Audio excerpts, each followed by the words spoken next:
So you may have heard about this little global phenomena called climate change. Our Earth experiencing rising temperatures, melting ice caps, and rising sea levels. Oh yeah, you cannot forget about the polar bears. They are the face of climate change. You're living under an iceberg if you haven't heard about them yet. You've likely heard all this before, but what you may not have heard about are the mechanisms that are making Earth warm. Climate change deniers love to say that climate change is normal and that climate naturally goes through changes. And, do they maybe have a point? No. Yes, the Earth does go through natural changes, but modern climate change is not one of them. The current warming comes from anthropogenic emissions of CO2. This means us humans are causing it. Like when you drive your car, or when a factory makes products and emits CO2 into the air. Humans add about 11 billion metric tons of carbon per year into the atmosphere. The accumulation of CO2 into our atmosphere increases global temperatures through the greenhouse effect. Basically, this is when Earth's surface reflects light from the sun and emits it as infrared radiation. This radiation gets trapped in the atmosphere by greenhouse gases and in turn heats Earth's surface. Global warming happens slowly, with temperatures rising only a degree or two over years. This may not seem alarming. However, scientists have found that the current rate of warming is unprecedented. This means that in all of climate history, the Earth has never been warming this fast. The Earth has been this warm before, but this warming happened over longer time scales, so the planet was able to adapt. At the rate our planet is adding CO2 into the atmosphere, it is unable to keep up. So yes, our climate naturally has gone through fluctuations in the past. However, we are putting CO2 into the atmosphere way too quickly for natural processes to remove it. How exactly does increased CO2 lead to warming? Well, to change the surface temperature of the Earth, either the energy coming from the sun or the amount of greenhouse gases in the atmosphere need to be changed. However, carbon is naturally cycled through carbon reservoirs. The ocean is a big carbon reservoir, meaning it helps to take up a lot of carbon from the air. However, there are other processes known as feedbacks that can slow or speed up the uptake of carbon. These feedbacks can significantly alter climate and the timescales of carbon cycling and warming. One feedback is the ice albedo feedback. This is a positive feedback, meaning that this process causes the Earth to move further away from its initial state. Initial climate cooling increases snow and ice, which have high albedo, meaning they reflect more solar radiation. Higher reflectivity means that less solar radiation is absorbed to Earth's surface, making cooling greater. Water vapor feedback is also a positive feedback. However, this feedback makes initial warming increase. This happens when initial warming causes increased water vapor. Having more water vapor in the air traps more radiation in the air, which makes warming greater. Inversely, negative feedbacks cause a system to return to its initial state. Chemical weathering is a negative feedback that helps remove CO2 from the atmosphere. More chemical weathering happens when climates have higher temperatures, higher precipitation, and/or more vegetation present. This means that more CO2 is removed under these long-term conditions. This is the Earth that naturally regulates the carbon that accumulates in the atmosphere. Volcanic activity also naturally adds CO2 to the atmosphere. As I mentioned before, however, the rate at which humans are emitting CO2 is faster than ever before and is too much for our climate naturally to fix in time. This is causing our climate to warm, and positive feedbacks will just continue to make it warmer. How exactly do we know that climate change is happening? Well, there are two main ways scientists can estimate the climate conditions throughout geologic time, because we only have climate records from the past century or so. The first is through climate proxy data. A proxy is essentially like a fossil. It's a preserved record that acts as a stand-in for direct measurements. Proxies come in many different forms, including terrestrial and marine. Some notable examples are boron isotope proxies from foraminiferous shells, marine phytoplanktons, and ice cores. Each proxy works differently, but we can estimate the CO2 levels in marine phytoplankton from a process known as isotopic fractionation.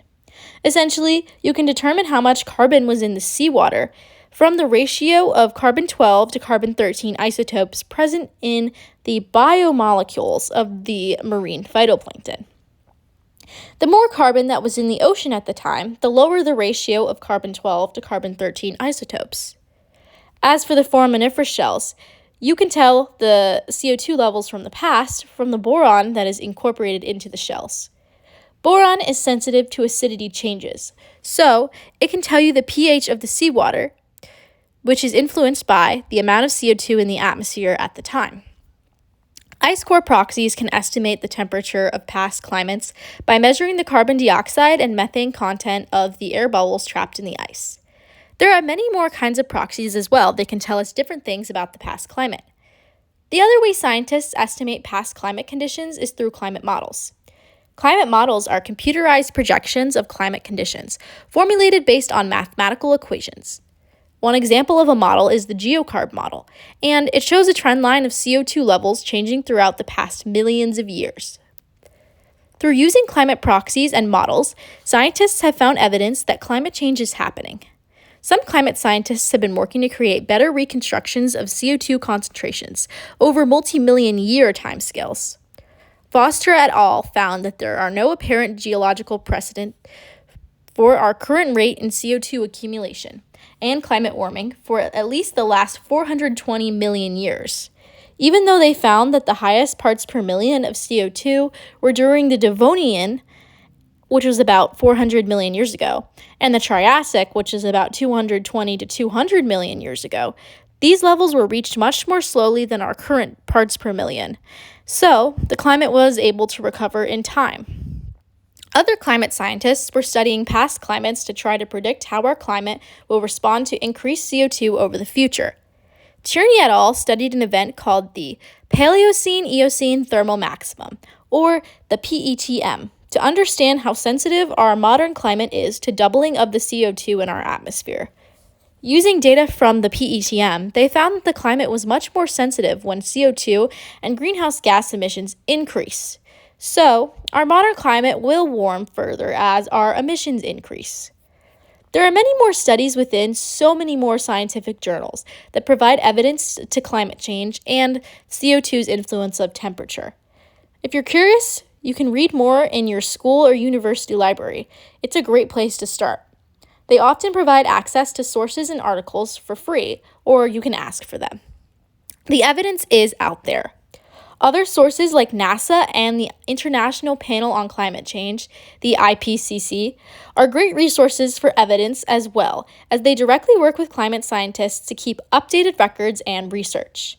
According to NASA, our ice sheets have shrunk in Antarctica by 279 billion tons, and Greenland by 148 billion tons of ice per year since 1993. NASA also found that the sea level has rose by at least 8 whole inches in this century at a rate that is 2 times faster than seen before. So you may be thinking, why does it matter that the Earth is a degree or 2 hotter? How will this affect me or my future kids? Well, scientists are also working to determine what climate change could mean for people in the future. One of our main priorities, food, will likely be heavily impacted. Some climate deniers believe that climate warming will increase global crop yields because it will create longer growing seasons and increase photosynthesis rates. But unfortunately, they are wrong. Warming of the climate will actually make it harder for crops to grow despite longer growing seasons because seasonal changes make crops vulnerable. They will be exposed to more insects, too much or too little precipitation, and new disruptions to fruit production. Additionally, climate change will bring about more severe weather events like floods and hurricanes. These events will damage crops and wash away all the nutrients from the soil. Also, rising sea levels will make floods even worse. If that's not concerning enough, climate change will also bring about increased wildfires and droughts that will disrupt crop production and destroy yields. Holtgren et al. Estimate that globally we will be able to reduce about 120 kcal per person per day less for every 1 degree Celsius increase in surface temperature. For reference, 120 calories is about 4.4% of the average person's daily caloric intake. But over time, as the temperature continues to rise, this will add up to be a lot of calories. This will hit hardest in the developing world, especially in places where subsistence agriculture is people's primary way to survive. Not only will food insecurity rise, but also general economic insecurity will rise as crop yields will lessen. Families won't be able to feed themselves or make a living. Additionally, health issues and malnutrition will rise as well, and families won't have the financial means to address the issue. Climate change will also increase the frequency and severity of natural disasters. As mentioned before, this can range from hurricanes to wildfires to monsoons. Not only are these disasters fatal and put people at risk of harm, but they are also financially destructive. Monsoons especially will destroy fields of crops, ruining soil and draining the promise of a farmer's livelihood. Real people will suffer at the hands of climate disasters, in addition to the destruction of necessary infrastructure and homes. Climate change will force people from their homes to become climate migrants, seeking asylum away from climate disasters. In 2022, there were 33 million natural disaster-related displacements. Right now, most of these displacements are internal and temporary, meaning that people relocate within their country. However, in the future, this problem could become even more expansive and permanent as climate change worsens. Health issues also will result from climate change, specifically through heat-related illness from unprecedented heat waves. Asthma worsens with heat, and as heat increases, this will mean it only will get worse. Additionally, more floods will spread diseases that are waterborne. There will be higher exposure to pests like mosquitoes as their geographic range expands from temperature increases. Wildfires also bring their own health complications from smoke production, like respiratory problems and heart disease. And if none of this is enough to concern you, here is how climate change will affect you on a personal level. As the temperature keeps going up, it will make it harder to play sports and exercise outdoors in the heat.